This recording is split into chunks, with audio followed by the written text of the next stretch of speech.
Welcome, everyone, to Week 4 Solo Ship. Squirrel Patrol, JMtoWin. JM, how was your Week 3? It was good, man. It was a profitable week. I always take profit. Move on to the next week. What about you? Another qualifier win? No, it was a terrible week. It left me really frustrated. It was my first really bad NFL week. I mean, my first negative NFL week, and it was frustrating because we did the show last week, and I was talking about how I had Lamar Jackson, Mark Andrews lineup the week before with the Miami game, and then I thought running quarterbacks are going to be a cheat code all season. People still don't process how many points you get for a running quarterback. And if you add that together with a tight end as his favorite target, that's filling two, positions with outlier scores if the game goes right. And so I landed on Kyler Murray and Zach Ertz instead of as my plays last week. I should have just stayed with Lamar Jackson. Instead of Lamar Jackson instead of the best tight end in football. And what's interesting too is they popped off the week before, and then they had a tough matchup against the Patriots, and so everybody moved off them. They were low owned again, and then it's sometimes hard to think about everything from the outside before the game. But Lamar Jackson was talking about how much man coverage the Patriots played, and they asked him, they said, was that a surprise to you, or were you expecting that? And he was like, oh no, we were expecting that. And it's well, of course you're expecting that. That's what the Patriots do all the time. And if they're playing man coverage and you've got Lamar Jackson, he's going to run well again, and Mark Andrews is going to get open again, and I mean, I didn't see that one either. I was on the Eagles, which was fine, but I didn't get first place, which is really what we're aiming for. And so it's profit's profit, but then you didn't get first place. You turn the week and try to do something better the next week. Yeah, I think so. And it was frustrating because the Ravens had a tough matchup, and that's what the kind of thing we should be looking for, and we should be looking for in single entry, right? Because if it's a great matchup, the ownership's going to be really high. And what you want is the outstanding player that can do really well in a tough matchup. Exactly. Yeah. And so you need them to have a bad matchup, right? To have the ownership be low. It's what I should have been looking for. And it was frustrating. So I used that as an example of this is the kind of thing I'm looking for. And now then but the week before you used Kyler as your example and then played Lamar Jackson. So you kind of flipped it around. Yeah. You kind of flipped it around the next week.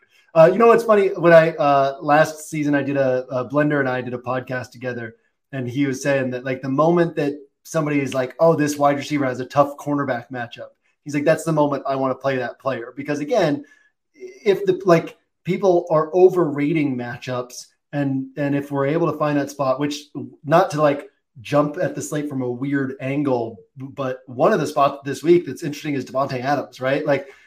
Pat Surtain is a really good cornerback, but they're probably going to play him one-on-one. And it's Davante Adams can beat anybody one-on-one for a big game. Davante Adams can beat any secondary for a big game. He's going to be super low owned, and he's not the only guy. But yeah, I mean, looking for spots like that just become very interesting.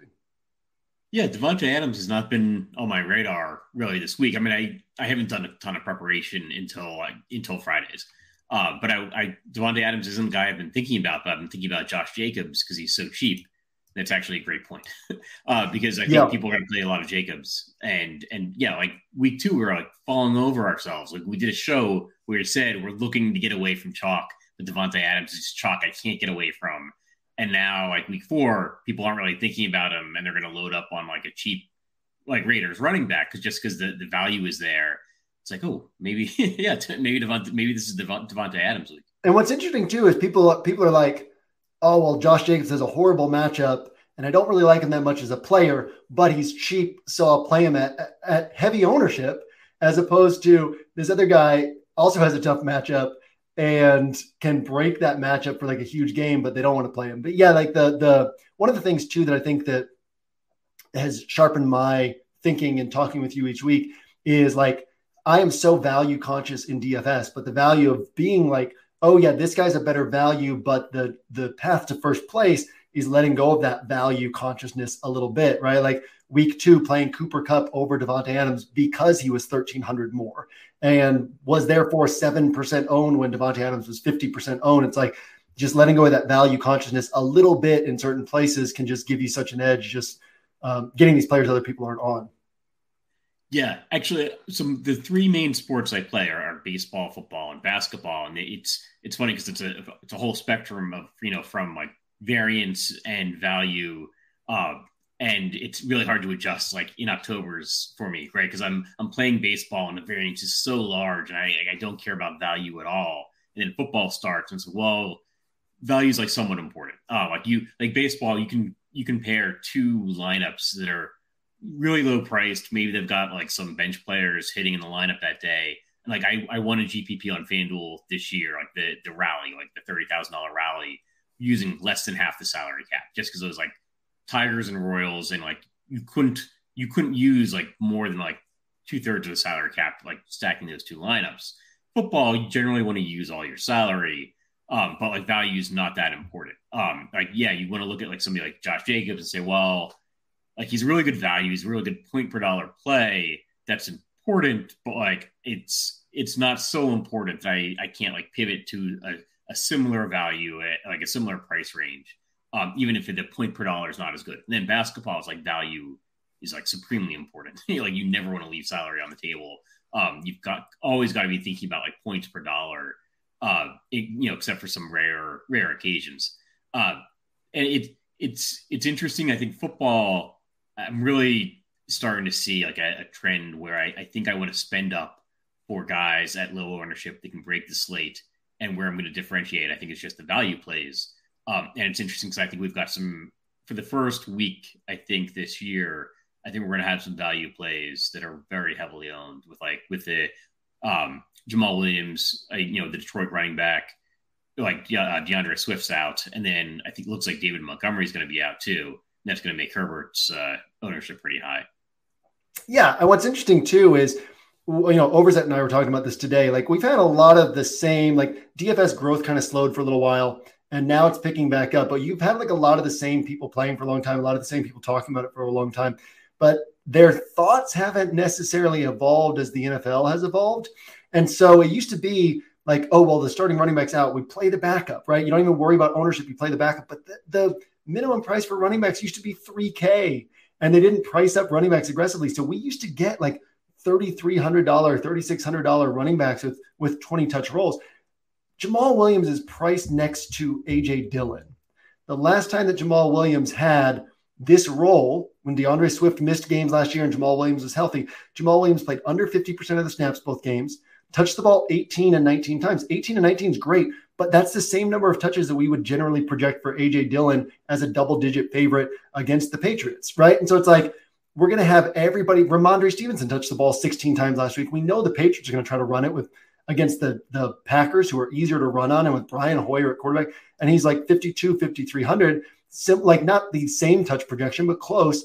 And so I think it's interesting that the sharp cash game plays just bleed over into tournaments so much at this point, where it's like, yeah, Jamal Williams is sharp and his range of outcomes is solid. He's going to have some, if we played out this slate over and over again, he'd have some really strong games, but he's not like the number of times he would bury you for not playing him are pretty low. And the number of times he would disappoint are a lot higher than people are going to give it credit for. And I just think that, especially in single entry where people hold kind of tightly to like, all right, well, this is the place where I play Jamal Williams and Khalil Herbert and worry about other things elsewhere. Like, it makes a lot of sense to go Rashad Penny and Cordero Patterson and spend like the same amount in total salary or a little bit less and have way lower ownership at this position with just as much upside. I was thinking this exact thing earlier today, and I was reading through the 1 week season, the write-ups last night. I thought the key thing in there was about Jamal Williams, and I don't know if it was you doing the write-up or if it was your interpretation, but it was saying people are going to be heavily on Jamal Williams. There's no reason to think that the Detroit running back like distribution of carries is going to be different, right? Like Jamal Williams might just get a small increase in work. He's already priced up a little bit, and like they've got like Craig Reynolds. There's somebody they always Craig Reynolds. Yeah, Craig Reynolds is going to play like probably 35% of the snaps, and Justin Jackson is going to play like 5 or 10%. I don't know how playable Craig Reynolds is in tournaments, but I've looked at him. Right, he's 4,700. He's going to get 8 to 10 touches, but there's a game flow there where he ends up seeing 14 to 16 touches and gets the touchdowns. And like in large field play, that's a place where you could go. And in single entry, it's like, if I lose because I don't have Jamal Williams, I'm okay with that because I know that over time, there would be weeks where I would win because I don't have Jamal Williams, because everybody who's getting their thoughts from like the cash game players is going to feel like, oh, you have to play Jamal Williams this week. And that's like 5 years ago DFS thinking, when we could get this guy for 4K or something, and we just can't anymore. And, you're paying for this guy, and that's taking up other upside spot. Like I remember one time Head Chopper said, every roster you build, like every player you put on your roster, you can't just think of them in terms of what they add, but also what they take away.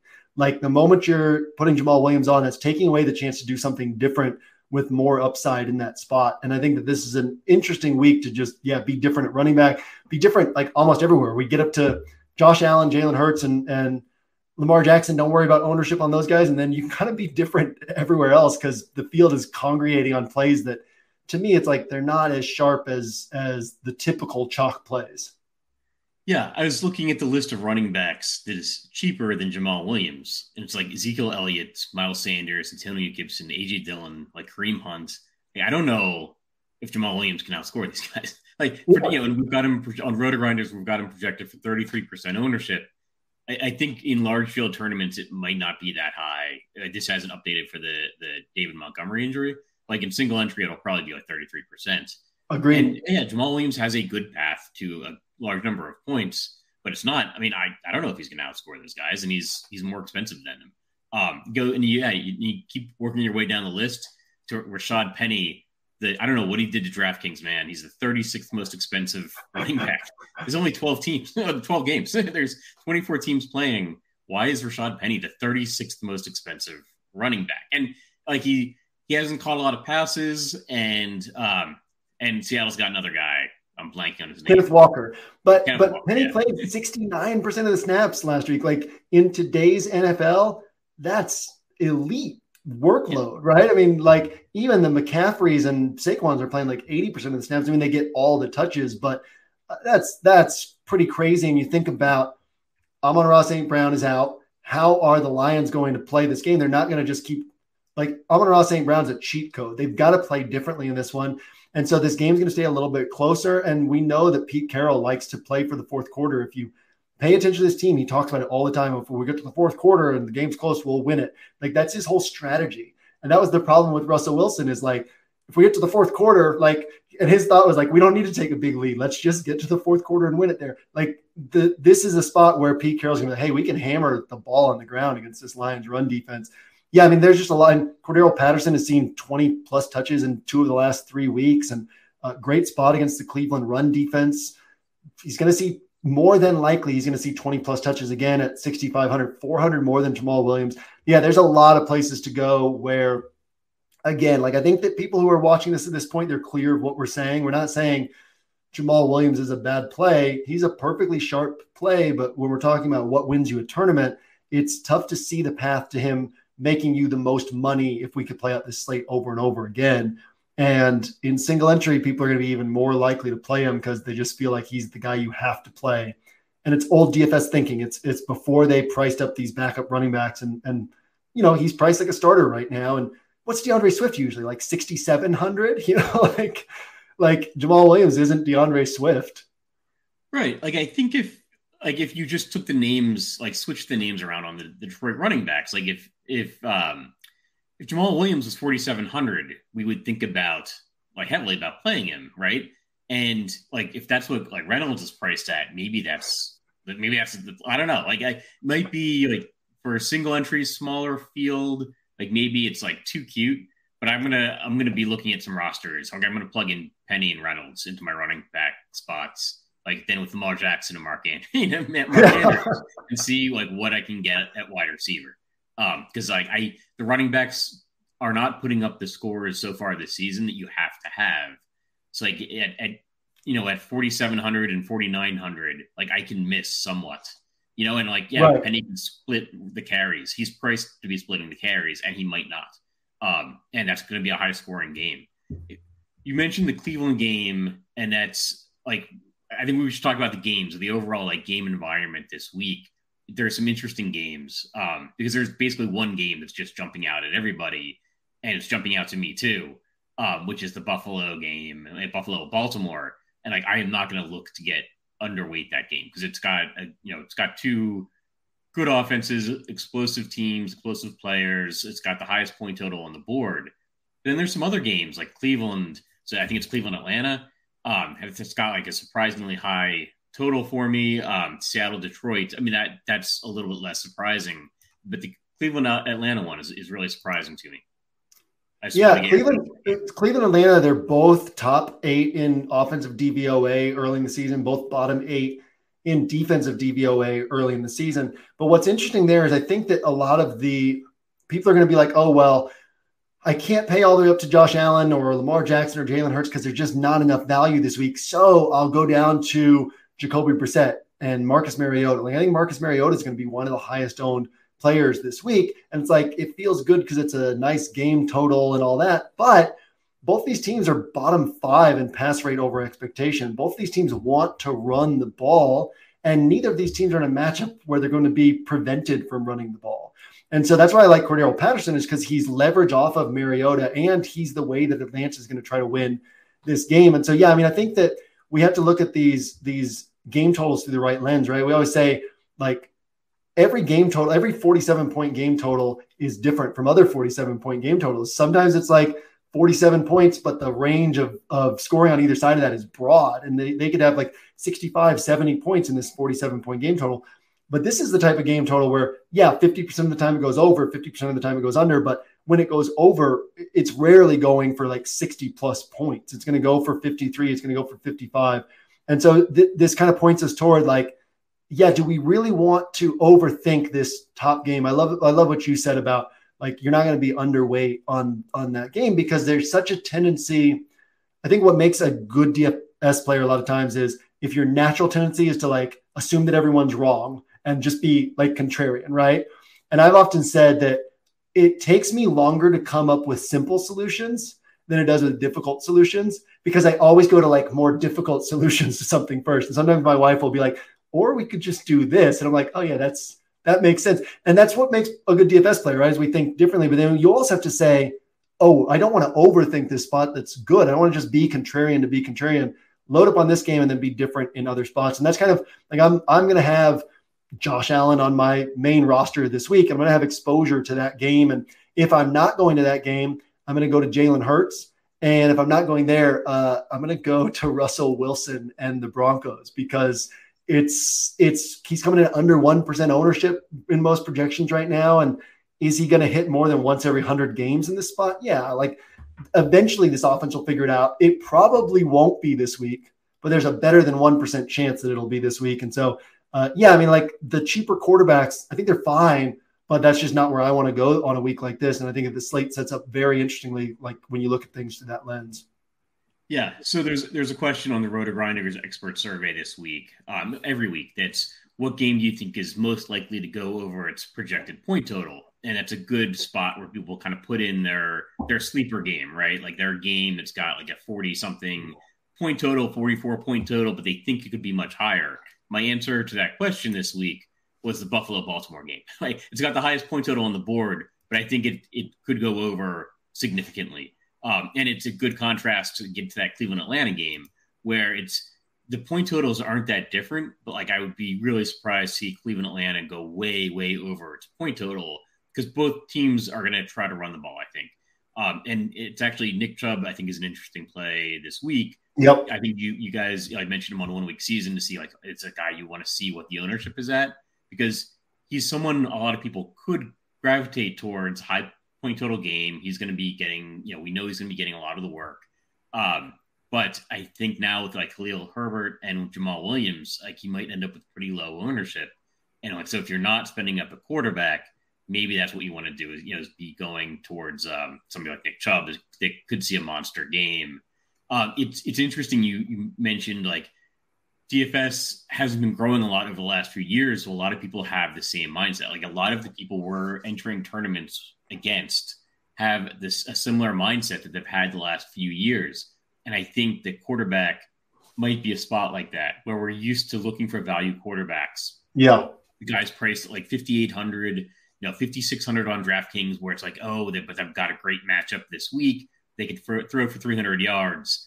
But I feel like the way the NFL is evolving, like, the points we used to see running backs get are now just going to the quarterbacks in some situations. And like, we don't want to play Devin Singletary because Josh Allen's going to get those points now. And like the way the quarterbacks play, and like we're not. When was the last time anybody's playing like a Baltimore running back? Like just Lamar Jackson is getting all of those points. He's putting up 80 yards rushing a game with a touchdown. Like he's getting those points and the points that the quarterback gets. Throwing multiple touchdown passes. Like he should be 8,300. He's outscoring every other player with DraftKings points by like 5 DraftKings points. I think the next closest guy is Josh Allen, who's about the same price as Jackson. I think they're both, 5 points ahead of Diggs, who I think is the highest scoring skill player. So yeah, it's just another Lamar Jackson plug. Right. And I think this is interesting. I mentioned this a couple times this week, but the most underpriced players in DFS are the high-priced quarterbacks. And like when we came into week 1, if you looked at player pricing against their 2021 production, per game production, it was like Herbert, Mahomes, Josh Allen. Those were the most underpriced players in week 1 against their per game production last year. And so we don't think of them as being underpriced because they're priced so high, but in terms of like what they provide on a point per dollar basis. Now, granted, the cheaper quarterbacks are also going to be like by and large have better per dollar average than maybe like the mid-range running backs or something, just because quarterbacks going to be more consistent scoring. But that just shows you like where should you be thinking about allocating your salary. A lot of times it's these high-priced quarterbacks, and you pay for them and they get their 22-point game, their 24-point game, and it makes you feel like, well, why did I do that? But you do it because other weeks you're going to have the 40-point games that, when like I love what you said last week about when Lamar Jackson had that 80-yard touchdown run, you were like, well, that's basically Derek Carr throwing a 250-yard touchdown pass, right? Like Lamar Jackson got 14 points in that one play, and that would be Derek Carr throwing a 250-yard touchdown pass. Like it takes so much more for these other guys to get to 30 points than it does for this other guy to get to 40 points. And Josh Allen, especially because they're like, he really is their whole offense. You look at the game logs after the game, a lot of times it's like 7 running back carries, 8 running back carries. Every other play was Josh Allen centric. And if the Bills have a good game, he's going to have a good game. Yeah. Like you mentioned Jacoby Brissett. Like you couldn't pay me $5,500 to play Jacoby Brissett. Like he's just not going to put up that monster game. And some of these guys that have found their way on my rosters, like Baker Mayfield, Mitch Trubisky, well, they could, I kind of talk myself into when I'm playing 150 lineups. Well, you can, Trubisky's got a lot of weapons, like, Baker Mayfield, maybe the situation just hasn't been right. But like the offense just isn't going through them. Like, no, it's going to be like Christian McCaffrey instead of Baker Mayfield. Like Mitch, it's going to be nobody with Pittsburgh possibly this season. But I mean, I guess that is an interesting situation. Like, I think actually that is like a game that I might have some interest in is Pittsburgh Jets. Because I think the range of possibilities is bigger, right? Like, we don't, because Zach Wilson's coming back, so we'll see there. But I think this is going to be a year to spend up at quarterback and at wide receiver. And like I love what you said about if you spend for these like Reynolds and Rashad Penny and they miss, like you can probably make up that production. I was looking through rosters last week, as I always do, and I saw that Big T had spent like $4,500 and $4,500 for his running backs on I think it was like his game changer roster last year. So it was like some single entry or 3-entry max, and it didn't just like paid up for all the wide receivers, right? And I think that there's viability at this point to doing stuff like that, to saying let's not overvalue the running back position, and as I'll often talk about, like the NFL is always changing. We have to change with it. So it used to be pay down at running back, and then the NFL started developing these 90% workload running backs who caught passes, and David Johnson, Le'Veon Bell, Christian McCaffrey, they did everything. So there's like pay up for running back, and Levitan was calling it team jam them in. And it's like, well, now we do that. And now the NFL is like, why are we investing all this money in these running backs who keep getting hurt and don't last past the age of 26? Now we're going to like split the workload in our backfield. And we're all still like, all right, $8,500 for our running back, $9,000 for our running back. And, you got AJ Brown sitting over here with like a 33% like team target market share and like at 7,400, and people aren't going over to him. Yeah, it's so interesting. And being able to kind of shift our thinking when everything else is really just kind of like stays in one space gives us a definite edge. Yeah, yeah. I mean, I agree. We gotta like evolve our thinking. I'm looking at tight end, and that's an interesting position because it seems like the running quarterbacks are pairing with these pass catching tight ends. Like you've got Zach Ertz and Kyler Murray. I mean, Lamar Jackson and Mark Andrews are the first ones to come to mind. Then it's Zach Ertz and Kyler Murray. Jalen Hurts has Dallas Goedert. Like that's I think Goddard's going to be kind of criminally underowned this week, Yeah. and Yeah. I'm thinking about just alternating some of these running quarterbacks with the other guys tight end, right? Like so you can pair Lamar Jackson, maybe play Mark Andrews and Dallas Goedert lineup, and maybe you're playing or maybe Josh Allen, with the Zach Ertz or something like that. Like even Mariota and Kyle Pitts. It just seems like, I don't know if there's some kind of strategic NFL positional trend, but it does. It seems like the running quarterbacks are pairing with the tight ends as their favorite target. Yeah, and like you said, with like the Lamar and Mark Andrews thing, you cover two, like we call them single entry spots, right? It's like two spots where everybody's only rostering one player. It's rare that somebody's rostering two tight ends, and everybody can only roster one quarterback. And then we know tight end's a tough spot to fill. So if you get those two spots, like if you get a running back right, that doesn't like make your whole roster because you still have to get the other running backs and wide receivers and flex players right? There's so many other layers there. But if you get quarterback and tight end right, you're so far ahead of the field already. I mean, I think that off the top of my head, I think it's random that the quarterbacks are pairing with the running quarterbacks are pairing with these tight ends right now. But I mean, it's definitely an interesting angle. And I think that even outside of that, like just the players themselves and somebody like Dallas Goedert, right? Well, all of the Eagles pass catchers for some reason are coming in with low ownership projections this week. But like Goddard hasn't hit yet. And so people go to the people who have hit, right? Like Cortland Sutton's going to have 5x the ownership of Jerry Jeudy this week because he's been hitting and Judy's only hit once. And it was way back in week 1. So I think Dallas Goedert's a guy who's going to be like very under-owned compared to his ceiling. And you can pair him with Hurts or pair him with one of these other running quarterbacks. And yeah, it's there's a lot of interesting ways to play around with things for sure. Yeah. So just transitioning a little bit, there was one game I kind of wanted to get your thoughts on. It's Arizona and Carolina. I was kind of shocked to see this total, and I kind of thought it might be a total we see move throughout the week, but it doesn't seem to be that way. I was like stunned to see Arizona with a 21 point implied point total. I don't know.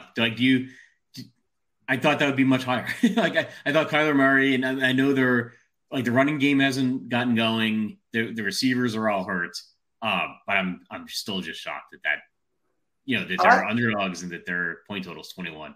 I literally like never play the Arizona offense, and it like comes back to bite me way less than you would think. It was like there was all the hype about the air raid, Cliff Kingsbury's first year, and then like 3 games in, I was like, this offense kind of sucks, and I'm confident I was the first person to call it the horizontal raid instead of the air raid. Now everybody calls it that, so maybe I wasn't the first one, but there's like 6 or 7 things like that where I'm like, I'm pretty sure I was the first person to say that, and everyone stole that from me. But anyhow, the horizontal raid offense, it's just like the upside, so rare that we see had to have it games from pass catchers. I say that 1 week after Marquise Brown had, pretty close to a had to have it game on that slate, but it's so rare that we see had to have it games from pass catchers in this offense, and it's more like Kyler Murray or bust to me.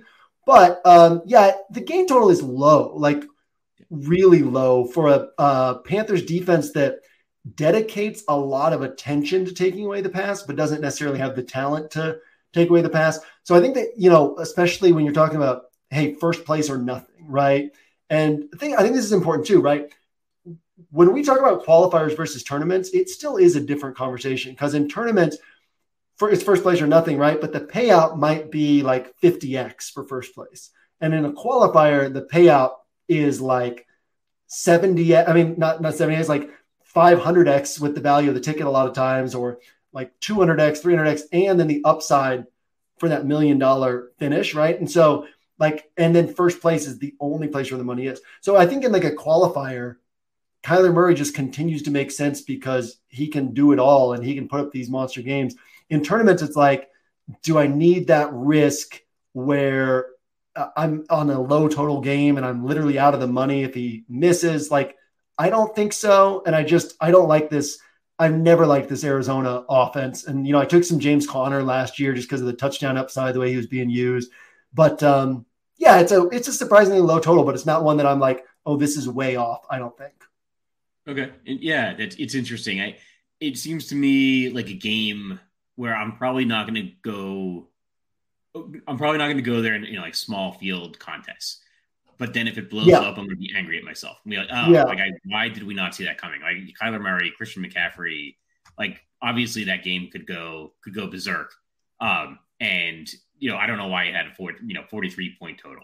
But I also think one of your edges, like what makes you such a good DFS player, is knowing a little bit less about the NFL than I do, because that makes you a little bit more willing to be like Kyler Murray can hit, I'll play him. Yeah. Like I think, like I can't tell you a Cubs fan who's co-founder of OWS, and he's got a Millie Maker win and like 25 plus live final appearances, and how often he'll text me, and he didn't really play DFS much last year. He's getting back to it this year, but how often he's texted me over the years about like some player where I'm like, no, that's not a good play. And then he plays them anyway, and they end up like popping off for the big game, right? Because it's just that willingness to say, yeah, this guy can pop off for the big game. And that's harder for somebody like me to do, which is one of the reasons I tend to stick to like smaller field contests instead of ultra large field contests, because my knowledge gets in the way sometimes in ultra large field play.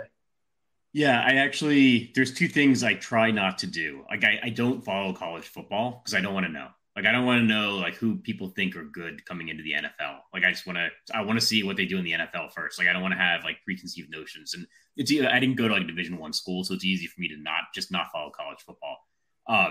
And I don't play best ball because I don't want to know the players in like that detail. Like, I don't get really into the preseason because I don't want to know. I don't want to know who did well in the preseason. Like, let them do well in the NFL first, and then I'll play them. I just kind of want to see what I see. And there's like actual certain things about football knowledge that I try not to know. You brought up like some interesting things about like contest size. We actually got a question in the comments a couple weeks ago, and I forgot to address it last week. There's a question about how many single entry lineups is it good to make? Like, if you're entering a variety of single entry contests, like how many single entry lineups do you make? And I'll say for me, I actually make about 5 or 6 single entry lineups, and I put them in across a variety of single entry contests.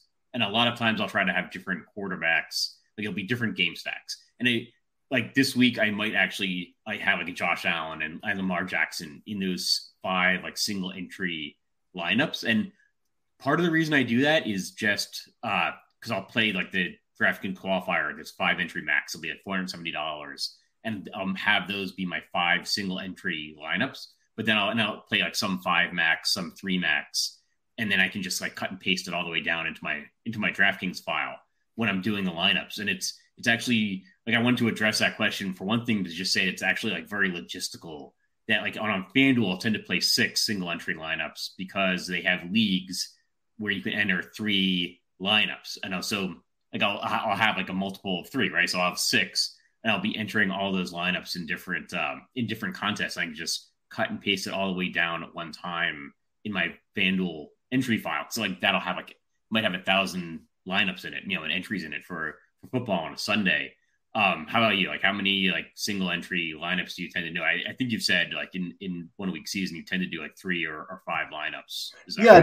I think it's super sharp because you are essentially able to play it as like a limited entry player instead of a single entry player. It allows you, like, people want to do the all or nothing bets, right? They want to be like, if I'm right, I'm 100% right on things. Whereas like realistically, it's like a few weeks ago, I had a parlay that was set to bring back like 12.5K in winnings, but the last leg had to hit and it was in the late game. And so I put down, like, I needed the Matthew Stafford over on passing yards, and I put like 3,500 down in the Matthew Stafford under, because you're like, now I know I'm winning regardless. And I think that there's a mindset where people want to be like, oh, I hope Matthew Stafford hits, right? And I can get all the money. And I'm like, yeah, I'm lowering what I get if I'm right, but also I'm getting money back if I'm wrong. And I think that the same thing with like being able to spread things out across multiple single entries with multiple rosters kind of allows you to mix and match things and be on combos that other people might not be as willing to be on. And then I also think that by size, it matters, right? Like the single entry roster I'm going to put in a 200 entry tournament is different than the roster I'm going to put in a 5,000 entry single entry tournament. And so I kind of like to vary things in that regard as well, in terms of like 5,000 entries and above is like a different category for me than like a 1,000 entry or 500 entry, 200 entry single entry. And you can kind of play those just a little bit differently. You still want to embrace risk and upside and all that, but you can do things just a little bit differently there. Yeah, and I think it like the mindset I go with, I want to play about 5 or 6, generally 5 rosters on DraftKings, 6 on FanDuel, just for logistic reasons only, the contest that I enter specifically on those sites. But it gives me some margin of error with ownership, where if I go from a mindset like I definitely want to have like a different quarterback, or maybe even a different game on each of these rosters, like I don't necessarily like if one of the quarterbacks gets outsized ownership because that's the guy that's in cash games that week, like I could end up being like way off on my ownership projections or my mental ownership projections for that contest. Gives me a little bit of a margin of error where like I might be entering a quarterback that is dramatically under-owned for that contest. Yeah. No, I think it's so sharp. I think it's smart to kind of be able to have that willingness to vary things, and also not think you have to be all the way right or all the way wrong on things. Kind of frees you up to a few things a little bit differently as well. Yeah. All right. So any final thoughts? About wraps it up. No thoughts from me. I want to give a shout out to Scott Barrett, who kind of pumps up this show to his audience every week. It's become his favorite watch. So shout out to Scott. Thanks for watching. And I don't think that this show's really like caught fire yet in the viewing audience. So we'll keep it a secret for a little bit longer. But it's fun to hang out with you every week. I love talking about the single entry stuff. It sharpens my mindset heading into the weekend. So really appreciate this time. Sure, yeah, me as well. And for the listeners, feel free to leave any questions in the YouTube comments or reach out to us on Twitter, and I'll be sure to address the question a couple weeks later when I remember it. Yeah, all right. That'll do it for Solo Ship. JM, have a good week. Good luck this weekend. All right. See you guys at the top of the leaderboards.